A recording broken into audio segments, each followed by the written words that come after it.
दिल्ली के मुख्यमंत्री अरविंद केजरीवाल ने मंगलवार तक अपने पद से इस्तीफा देने का ऐलान किया। केजरीवाल ने साफ कहा है कि वो जेल से लौटने के बाद अग्नि परीक्षा देना चाहते हैं और तब तक सीएम की कुर्सी पर नहीं बैठेंगे जब तक जनता उन्हें दोबारा चुनकर नहीं भेजती है। केजरीवाल का कहना था कि चुनाव तक आपका कोई अन्य विधायक नया मुख्यमंत्री बनेगा। केजरीवाल की तरह मनीष सिसोदिया ने भी सरकार में मंत्री पद लेने से इनकार कर दिया। सिसोदिया का कहना था कि अगर दिल्ली की जनता मेरी ईमानदारी पर मुहर लगाएगी तभी मैं डिप्टी सीएम शिक्षा मंत्री की कुर्सी पर बैठूंगा। दरअसल दिल्ली में 5 महीने बाद यानी फरवरी 2025 में ही विधानसभा के चुनाव होने हैं। चुनाव से पहले केजरीवाल ने इस्तीफे की गुगली फेंककर बहुत बड़ी चाल चल दी है। दिल्ली के सीएम अरविंद केजरीवाल के इस्तीफे के ऐलान पर केंद्रीय कपड़ा मंत्री गिरिराज सिंह ने तंज कसा है और हमला भी बोला है। देखिए, ये लोग परिवारवादी लोग हैं और चोरी करेंगे, भ्रष्टाचार करेंगे, जेल से निकलेंगे, लगेगा कि कोई संत महात्मा निकले हैं। ये लोग थेथर हैं, थेथरोलॉजी आके बाहर में करते हैं, फिर जात पात करते हैं, फिर ठगी करते हैं। और लोकसभा चुनाव के बाद जेडीयू की ओर से पहली बड़ी बैठक हुई। इस बैठक में 243 विधानसभा प्रभारी, सभी जिला अध्यक्ष, सभी प्रमंडलीय अध्यक्ष के साथ सभी प्रकोष्ठ के अध्यक्ष शामिल हुए। मीटिंग से पहले रविवार शाम को मुख्यमंत्री नीतीश कुमार ने प्रदेश कार्यालय में नेताओं के साथ मुलाकात की थी। बैठक में संगठन को मजबूती देने पर चर्चा की गई और साथ ही आगामी चुनाव के लिए पार्टी की रणनीति के साथ संगठन को मजबूत करने पर इस बैठक में चर्चा हुई। आगामी चुनाव को लेकर उम्मीदवारों का फीडबैक भी लिया जा रहा है। बैठक में जेडीयू के राष्ट्रीय कार्यकारी अध्यक्ष संजय झा और मंत्री विजय चौधरी समेत पार्टी के कई बड़े नेता मौजूद रहे। व्यवस्थित हो जाए, उसका विस्तार हो और वो नीतीश कुमार के नेतृत्व में विकास का काम हुआ है, उनको लोगों को उससे लोगों को परिचित कराने के लिए ये जो फेर बदल हुआ है, कुछ नए अधिकारी बने हैं, ये सभी लोग रहेंगे तो इससे पार्टी को गति मिलेगी और पार्टी शक्तिशाली होगी। वहीं बिहार में शिक्षक बहाली के फेज 3 यानी टीआरई 3 परीक्षा के रिजल्ट में पहले अभ्यर्थी जहां आंसर की के आधार पर मिलान करने में जुटे हैं, वहीं टीआरई 4 के विज्ञापन से पहले ही तैयारी में भी जुट गए हैं। पटना के कोचिंग संस्थानों में फिर से भीड़ देखने को मिल रही है। सबसे बड़ी बात है कि टीआरई 3 का आंसर की जारी होने के बाद कई प्रकार की त्रुटियां सामने आने लगी है। अभ्यर्थी बहुत बड़ा आरोप लगा रहे हैं।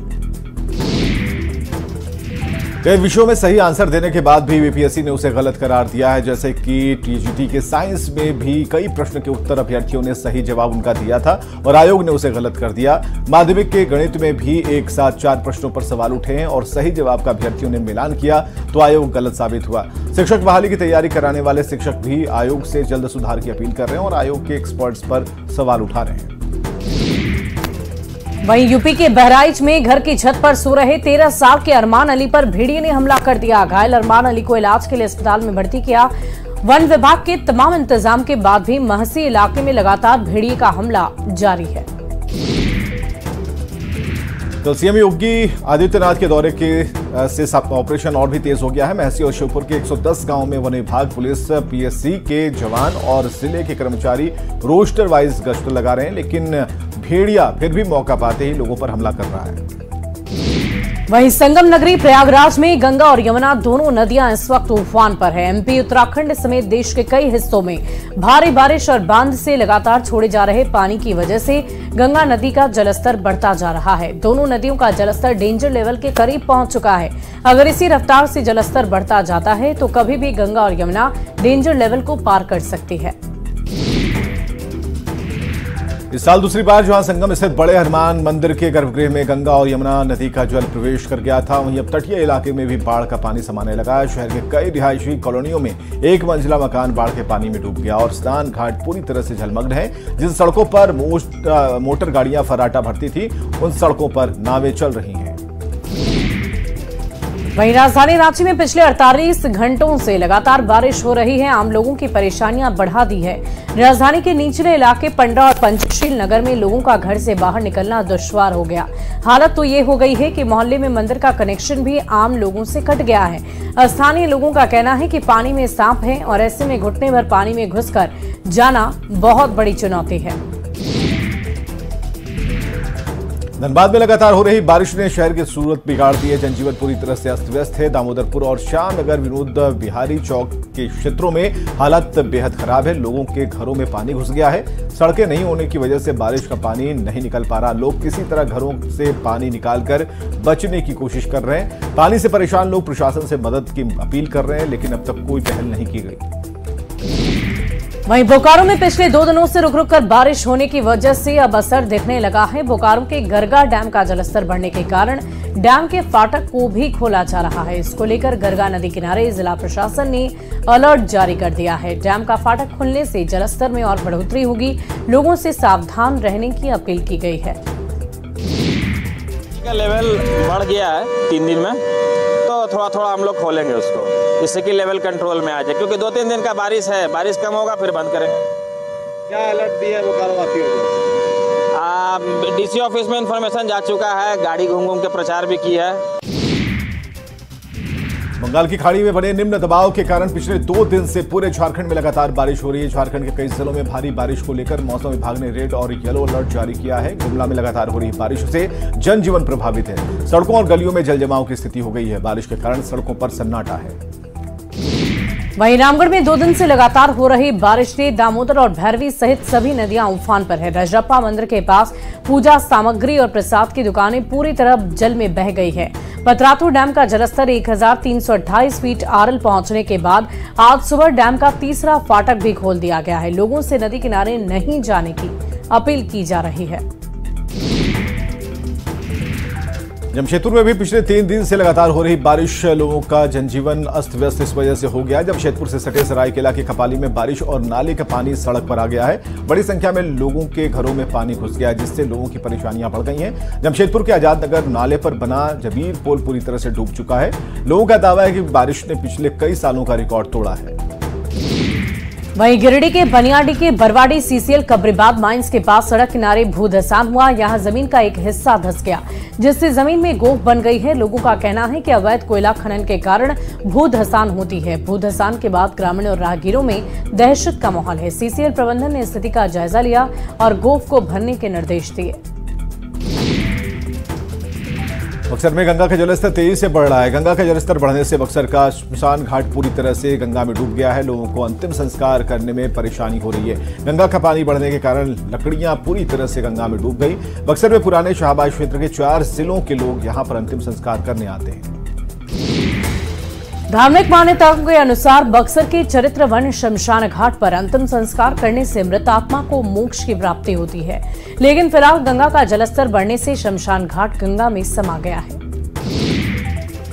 बक्सर में भी गंगा का जलस्तर लगातार 5 सेंटीमीटर प्रति घंटे की रफ्तार से बढ़ रहा है।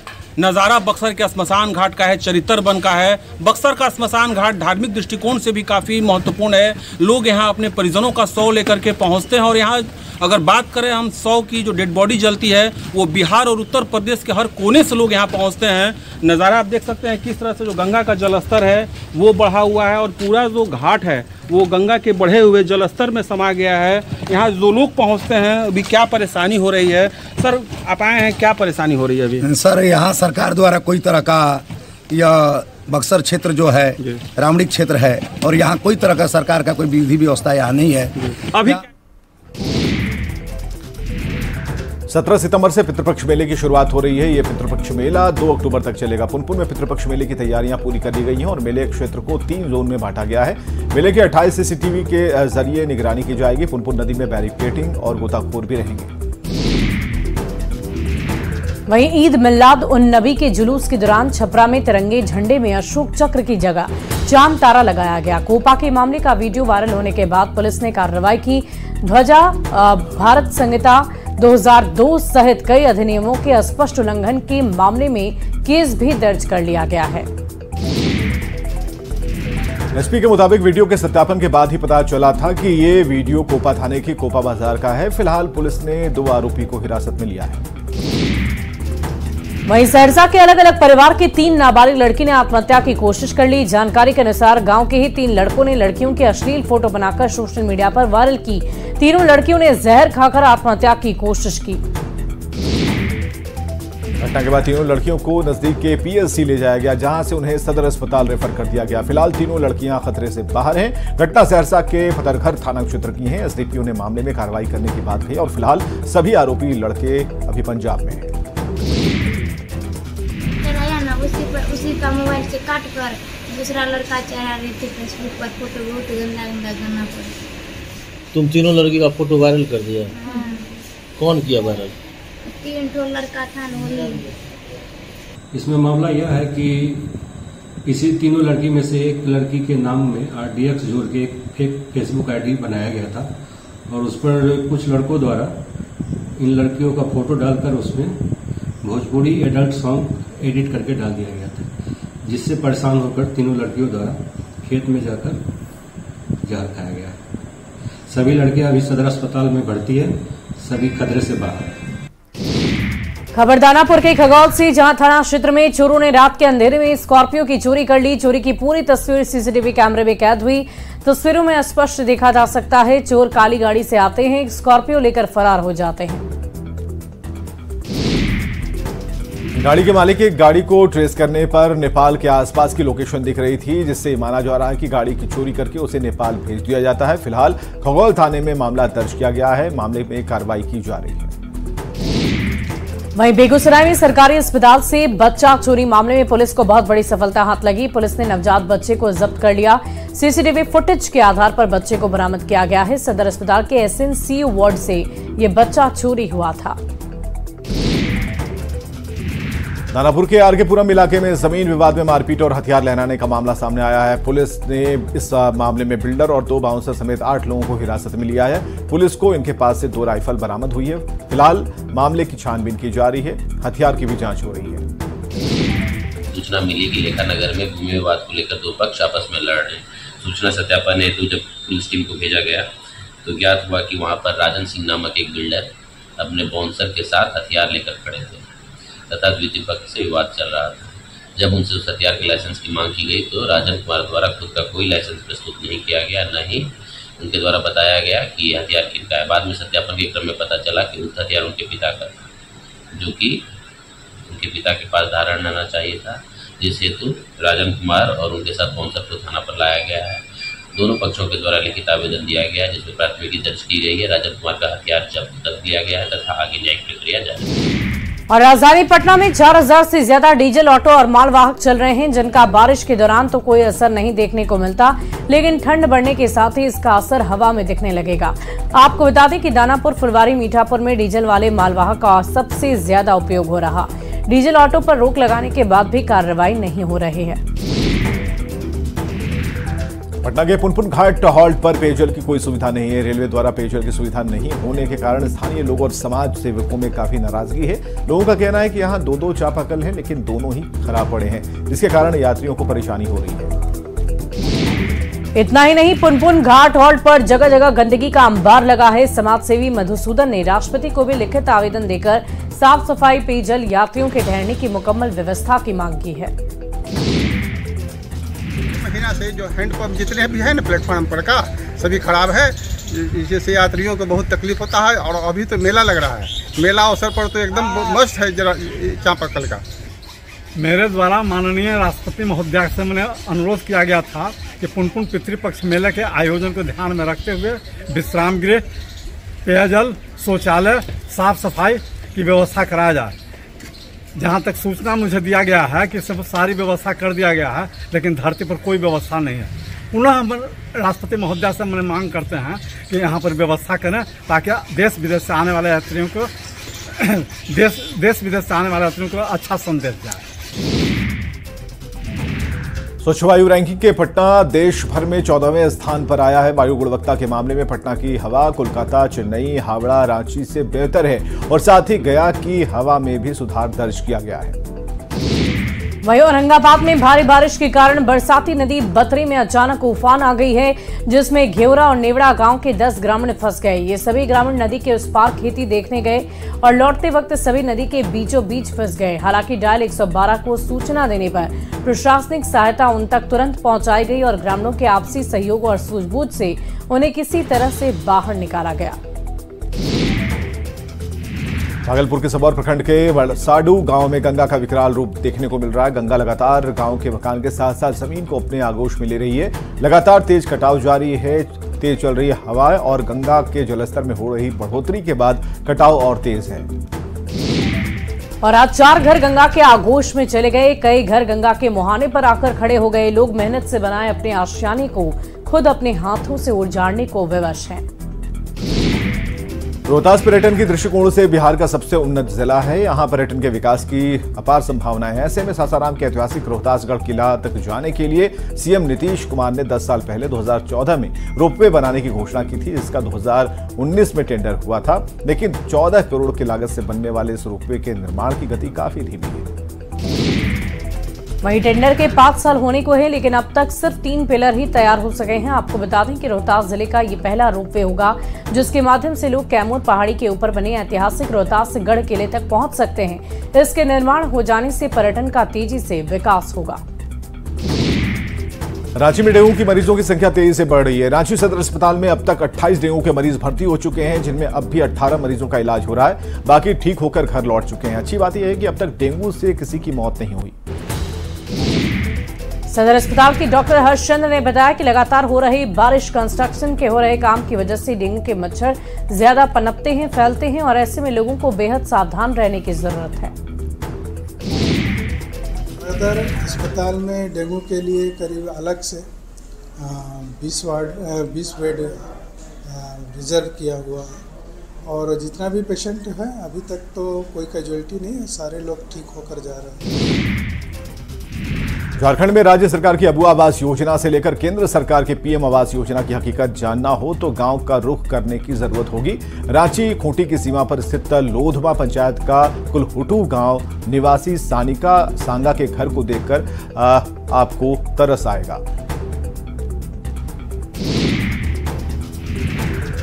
कहने को तो ये गरीब परिवार का आशियाना है, पर इस कच्चे मकान को देखकर राज्य सरकार की योजनाओं की हकीकत की पोल खुल जाती है। मुख्यमंत्री हेमंत सोरेन 19 सितंबर को आपकी योजना आपके द्वार आपके सरकार कार्यक्रम को लेकर गढ़वा आने वाले हैं। इसकी जानकारी देते हुए स्थानीय विधायक सह पेयजल मंत्री मिथिलेश ठाकुर ने कहा, ये सरकार आम लोगों की है। मुख्यमंत्री हेमंत सोरेन आम जनता के लिए काम करते हैं। उनके आगमन पर उनके स्वागत करने के लिए जनता उत्सुक है। का आगमन 19/9 को गढ़वा के पेशका के मैदान में होने जा रहा है और लाखों की संख्या में यहाँ लोग उपस्थित होंगे और स्वतः स्फूर्त भीड़ उमड़ती है। सबसे बड़ी बात, क्योंकि इतनी योजनाएं हम लोगों ने लागू की हैं जिसका सीधा लाभ आम जनता को मिल रहा है।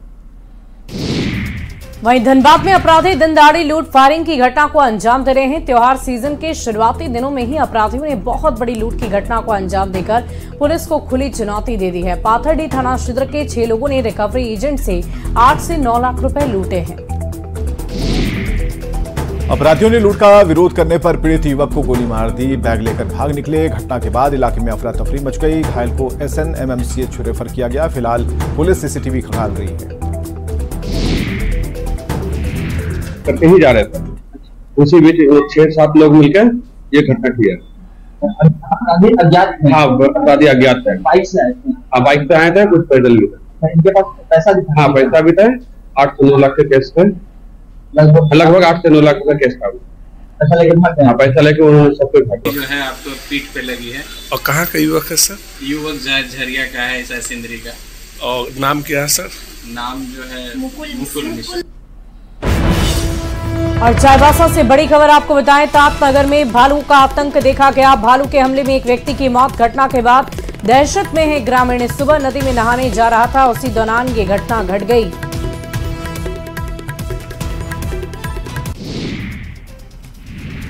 रामगढ़ में रेलवे ने अनूठी पहल करते हुए रांची रोड रेलवे स्टेशन से सटे मरार के पास लो हाइट सबवे का उद्घाटन किया। खास बात यह रही कि करीब 7.5 करोड़ की लागत से बने सबवे के उद्घाटन का मौका महिला रेलकर्मियों को दिया गया।